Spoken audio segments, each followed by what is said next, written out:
জাতীয় সংসদের নতুন দায়িত্ব পাওয়ার পর আজ সকালে ফুলদিয়া জাতীয় স্মৃতিসৌধে বীর শহীদদের প্রতি শ্রদ্ধা জানাতে যান স্পিকার অবসরপ্রাপ্ত মেজর হাফিজউদ্দিন আহমেদ এবং deputy speaker barrister Kaiser Kamal.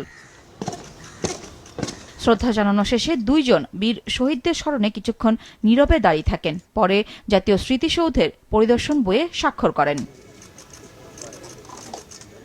গণমাধ্যম কর্মীদের সঙ্গে আলাপকালে স্পিকার বলেন, আগামীতে জনগণের স্বপ্ন বাস্তবায়ন এবং সমৃদ্ধ বাংলাদেশ বিনির্মাণে সবাইকে ঐক্যবদ্ধ রাখার প্রচেষ্টা করা হবে।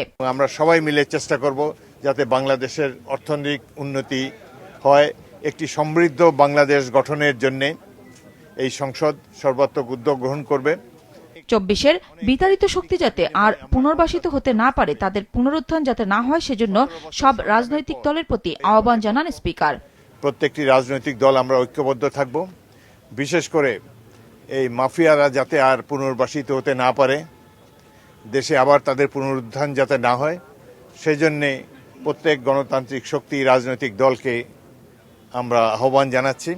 এরপর রাজধানীর শেরেবাংলা নগরে বিএনপির প্রতিষ্ঠাতা প্রয়াত রাষ্ট্রপতি জিয়াউর রহমান ও সাবেক প্রধানমন্ত্রী খালেদা জিয়ার কবরে শ্রদ্ধা জানান নবনির্বাচিত স্পিকার এবং ডেপুটি স্পিকার।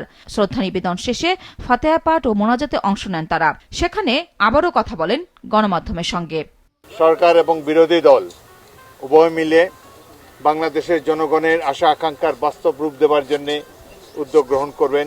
সংসদে ওয়াকআউট করা এটা দীর্ঘদিনের প্রচলিত রীতি। তারা আইনানুগভাবেই সেটি করেছেন। এটি তাদের রাজনৈতিক দলের ইচ্ছার বহিঃপ্রকাশ তারা করেছেন।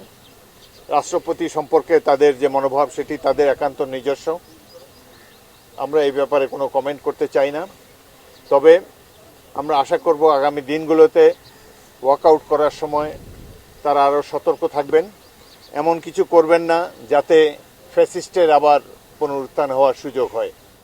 জুলাই সনদ নিয়ে অহেতুক বিতর্ক কার্যকর সংসদের জন্য চ্যালেঞ্জ মন্তব্য করে স্পিকার জানান, তারা সংসদে নিরপেক্ষ আম্পায়ারের ভূমিকা পালন করবেন।